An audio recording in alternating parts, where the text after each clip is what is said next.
What if I told you there's a secret method to boosting your appraised value that most homeowners overlook? Stay tuned to find out what it is. A home appraisal is an estimate of the property's fair market value completed by an appraiser. It's a crucial step in the home buying, selling, and refinancing process. If the buyer's obtaining a loan, the lender is going to require an appraisal to be completed to make sure that the sales price really is fair market value.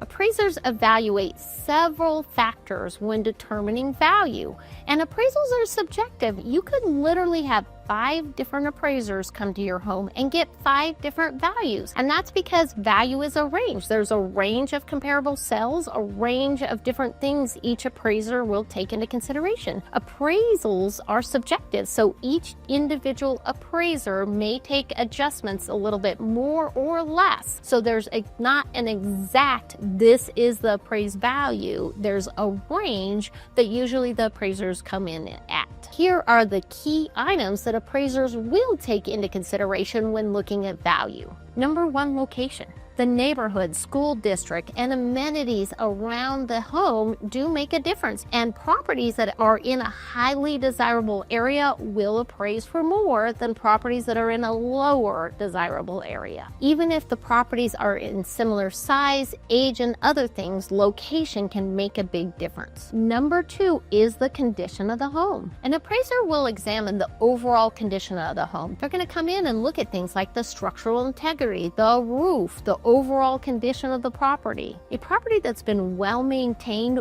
will have a higher value than a home that needs work. Most lenders are going to require that the property is what's called habitable, and an appraiser will walk through and make sure that the home is habitable. The perfect example, I have a home listed for sale right now, and it is on expansive soil. Well, sure enough, the appraiser went to the property, did see some of the cracks in the home, and did list the home as not habitable, and we are definitely having problems with the lender now financing on the property. Number 3, home improvements. Renovations and upgrades can make a significant impact on the home's overall value. Kitchen and bathroom remodeling, new flooring, new HVACs, all updated systems can boost the overall appraisal value of the home. However, not all improvements have the same investment return. It's a good idea to talk to your real estate agent before completing some of those improvements. Some appraisers are hesitant to add a lot of value for some of those improvements. I've had some where my clients did over $100,000 remodeling of their kitchen, and the appraiser was only willing to give about 50% of that as an additional adjustment for value. Check with your real estate agent before making improvements if you're doing so strictly and only to add value to the home. Number 4, the comps and comparable properties. Appraisers will look at recent sales and even include some of the current available properties within their appraisal report. Typically, they'll include homes that sold within the last 6 months. They'll start within the neighborhood. Anything that's similar within the community, they'll use those first. If there aren't comparable homes within the neighborhood, they'll go up to a mile from the home outside of the neighborhood. They'll still try to use similar size, age, and other characteristics for comparable properties just outside of the neighborhood. Getting your home ready can make a big difference on your overall appraised value. A little preparation goes a long way towards showcasing your home in the best light. Here are a couple things you should do. Number 1, cost-effective repairs. If you have a leaky faucet, you don't have to break the bank to make some repairs for the appraisal. In fact, these are items that not only should be completed before appraisal, but mostly these items should be completed before you even list the home for sale and have pictures taken. If your home has minor repairs like a leaky faucet, replacing burnout light bulbs, or inexpensive items that have been kind of neglected that need repair, do those before you list the home. A buyer's going to deduct around 5 times, and so will an appraiser for items that they see need repair. 2 of the larger items that I recommend to complete prior to listing the home or appraisal is painting and flooring. A fresh coat of neutral paint can make such a difference on how the home shows, and worn carpet being replaced by new, fresh fresh carpeting really can make the home feel more well-maintained and welcoming. Another item that can make a big difference is decluttering and cleaning. While technically not an improvement for the home, it can make a big difference on how the home feels and shows during the appraisal. This can positively influence the appraiser's perception of the home. And also set the mood. Open your blinds, have all your lights on, have a candle burning, have fresh flowers or some kind of fresh scent in the home so that the home shows well in its best light and smells great. Second priority when having the home appraised is document your enhancements that you've completed on the property. If you've done things like remodeling the kitchen or bathroom, make sure the appraiser knows about it. Write down all your updates and renovations. Provide a list to the appraiser of everything you've completed on the home. Items like new AC, new hot water heater, new flooring, new painting,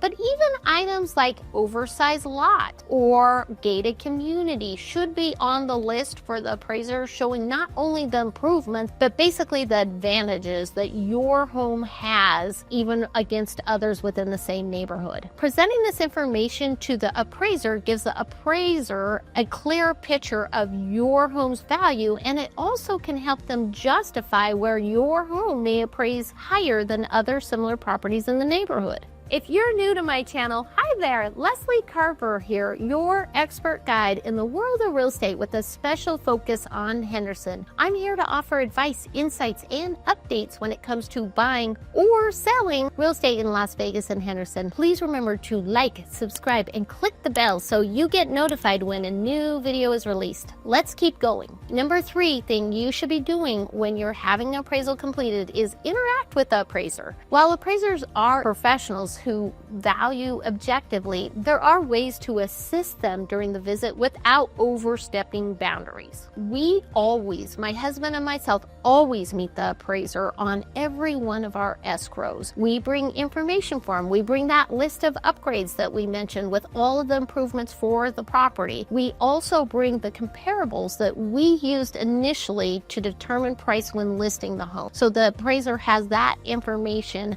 to look over when looking at values and deciding what comps to use for his report. Be welcoming but respectful. Please provide the information to the appraiser, but don't overstep their boundaries. You want to make sure that you're not telling the appraiser how to do his job. Most appraisers are fantastic. Because we do this all the time, we know most of the appraisals in town, and we built terrific rapport with most of the appraisers in town because of this. But you want to make sure that you're not telling the appraiser what value the home should come in, because that is really crossing a line, cause more problems than help. If the appraiser feels uncomfortable, they can actually go back to the lender and say there was undue influence with the real estate agent. So you want to make sure you're walking that fine line of providing information. Most appraisers will be happy to take the information, specifically when it comes to information about the property and some of the improvements, but make sure you're not over pushing the appraiser and causing problems with undue influence. A well-prepared homeowner or real estate who acts professionally and provides information to the appraiser can have a big impact on the overall outcome of the appraisal.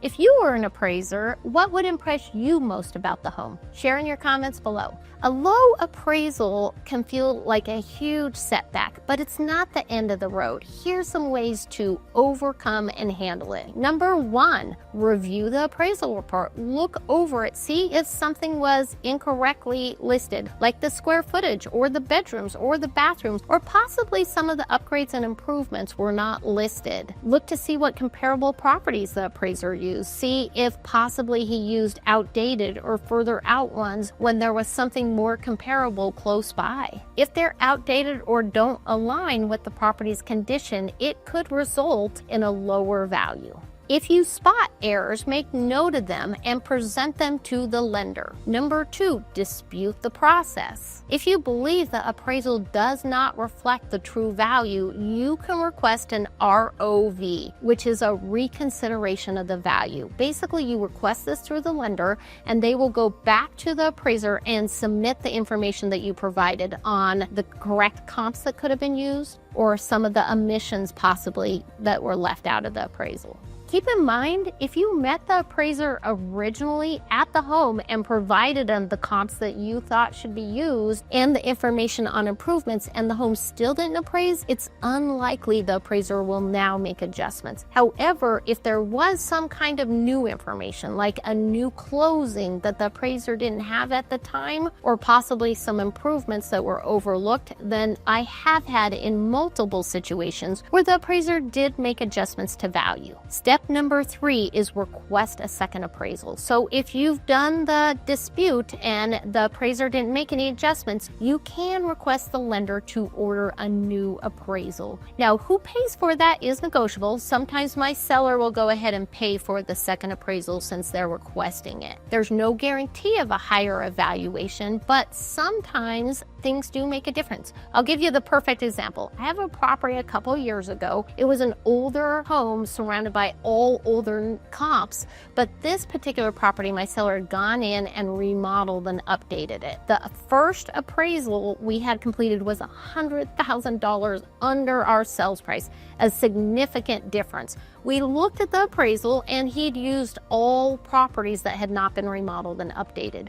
We requested reconsideration. The appraiser didn't do anything. So we requested a second appraisal to be completed. And sure enough, that one came in at our sales price. Basically $100,000 difference between the two appraisals completed a week apart. Really does show you that value can be a range and it is subjective depending on what adjustments an individual appraiser is willing to take into consideration. Your real estate agent can be an invaluable resource through this process. We can help the appraiser by providing information from the beginning, or worst case, help you to overcome this issue if we're unable to get the appraisal where we want it to be. And finally, a big thing to keep in consideration is to negotiate with the buyer. If you're a seller and the home doesn't appraise, you can reduce the price, or the buyer can pay over appraised value, or we can negotiate somewhere in the middle. The goal is to save you time and heartache. Sometimes if you cancel the transaction, you're starting all over with a new buyer and the home still might not appraise at the price you want. So it may be worth it to work with the buyer you have at that time. While a low appraisal can complicate a transaction,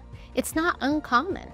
Many deals move forward successfully after addressing the appraisal concerns. The key is to stay calm, gather information, and work with your team to resolve the issue. Do you have questions about the appraisal process or need help navigating a low appraisal? Let me know. I've guided many clients through situations like this, and I'm happy to assist. For more videos about real estate in Las Vegas and Henderson, please check out one of my other videos on your screen. I appreciate you for watching, and I'll see you on the next one.